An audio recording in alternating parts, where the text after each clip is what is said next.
విశాఖ వేదికగా 5 లక్షల మందితో యోగా డే కార్యక్రమాన్ని ఏపీ ప్రభుత్వం ప్రతిష్టాత్మకంగా నిర్వహించింది. ఈ అపూర్వ యోగా విద్యను సామాన్యుల దరికి చేర్చడం ద్వారా ప్రజలందరినీ ఆరోగ్యవంతులుగా తీర్చిదిద్దే లక్ష్యంతో యోగాంధ్ర కార్యక్రమాన్ని ప్రభుత్వం ఏర్పాటు చేసింది. ఈ మెగా కార్యక్రమంలో దేశ ప్రధాని నరేంద్ర మోదీ, ముఖ్యమంత్రి నారా చంద్రబాబు నాయుడు, ఉప ముఖ్యమంత్రి పవన్ కళ్యాణ్, ఇతర మంత్రులు, ముఖ్య నేతలు పాల్గొన్నారు. బీచ్ రోడ్లోని కాళీమాత ఆలయం నుంచి భీముని పట్టణం వరకు మొత్తం 30 కిలోమీటర్ల మేర యోగాభ్యాస ప్రదర్శనను నిర్వహించారు. ప్రపంచవ్యాపితం చేసిన దార్శనికులు మాత్రం గౌరవ ప్రధానమంత్రి శ్రీ నరేంద్ర మోదీ గారు. భారతీయ సనాతన ధర్మం తాలూకు విశిష్టతను యోగా ద్వారా విశ్వవ్యాపితం చేసిన ఘనత ఆయన సొంతం. యోగా సాధకులు ఎంతటి దృఢచిత్తాన్ని కలిగి ఉంటారు, ఒత్తిడి జయించి సంకల్ప సాధకులుగా ఎలా నిలబడతారన్న దానికి కూడా మన గౌరవ ప్రధాని శ్రీ మోదీజీ గారు నిలువెత్తు ఉదాహరణ. ప్రపంచ యోగా దినోత్సవం యావత్ భారతవానికి, భారతీయులకి దక్కిన గౌరవం. సరిగ్గా ఒక 2014లో అప్పటి ఐక్యరాజ్య సమితిలో గౌరవ ప్రధానమంత్రి మోదీ గారు ప్రవేశపెట్టినప్పుడు దాదాపు 177 దేశాలు ఈ రెజల్యూషన్కి మద్దతు పలికినాయి.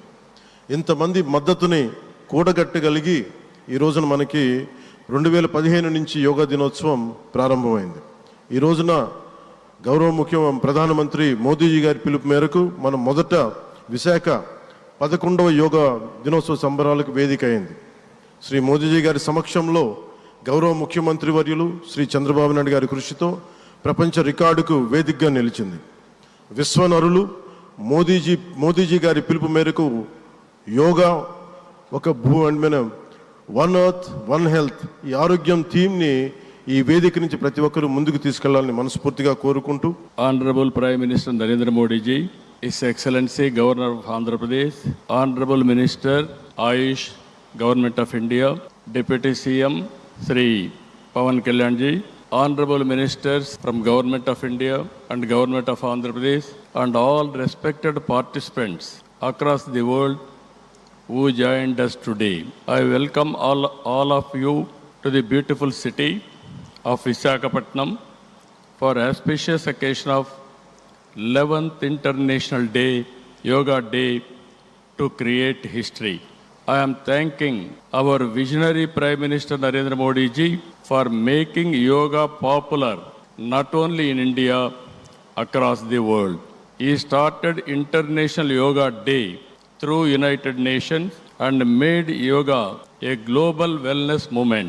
Today, it is being celebrated in more than 175 countries across 12 lakh locations with the participation of over 10 crore people.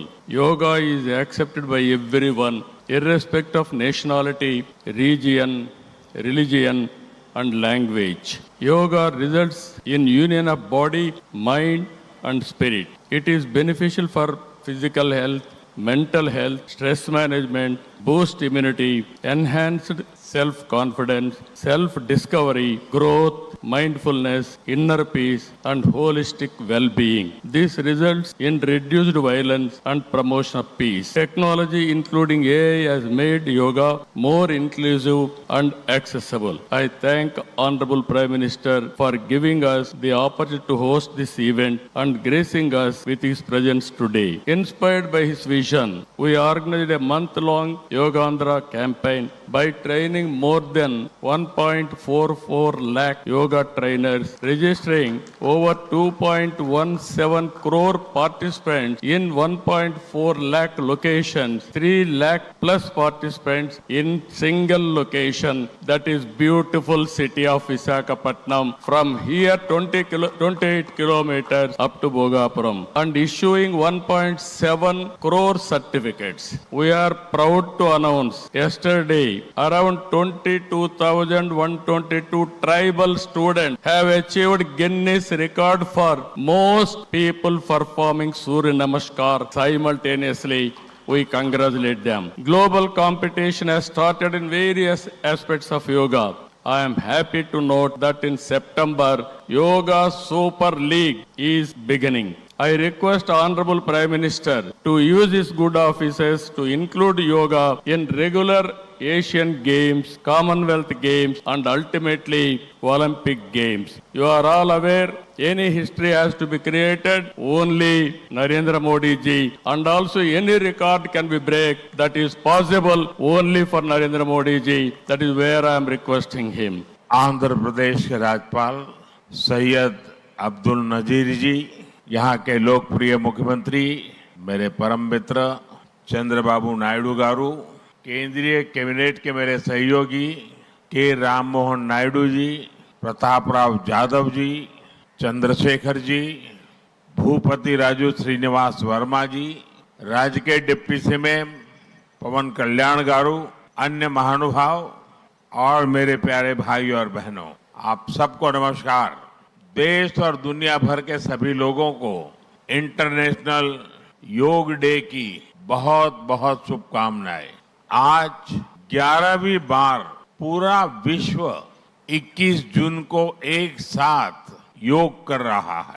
योग का सीधा साधा अर्थ होता है जुड़ना, और ये देखना सुखद है कि कैसे योग ने पूरे विश्व को जोड़ा है। मैं बीते एक दशक में योग की यात्रा को जब देखता हूं तो बहुत कुछ याद आता है। वो दिन जब संयुक्त राष्ट्र में भारत ने प्रस्ताव रखा कि 21 जून को अंतर्राष्ट्रीय योग दिवस के रूप में मान्यता मिले, और तब कम से कम समय में दुनिया के 175 देश हमारे इस प्रस्ताव के साथ खड़े हुए।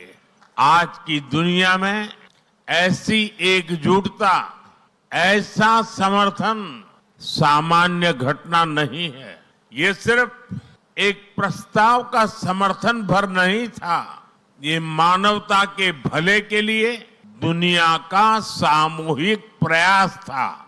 आज 11 साल बाद हम देख रहे हैं कि योग दुनिया भर में करोड़ों लोगों की जीवन शैली का हिस्सा बन चुका है।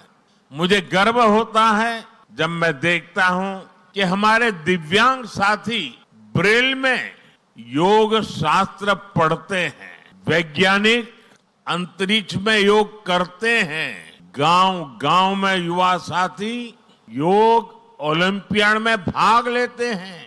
यहाँ सामने देखिए, ये नेवी के सभी जहाजों में भी अभी बहुत शानदार योगा कार्यक्रम चल रहा है। चाहे सिडनी ओपेरा हाउस की सीढ़ियां हो या एवरेस्ट की चोटी हो या फिर समंदर का विस्तार हो, हर जगह से एक ही संदेश आता है, योग सभी का है और सभी के लिए है। Yoga is for everyone, beyond boundaries, beyond backgrounds, beyond age और एबिलिटी।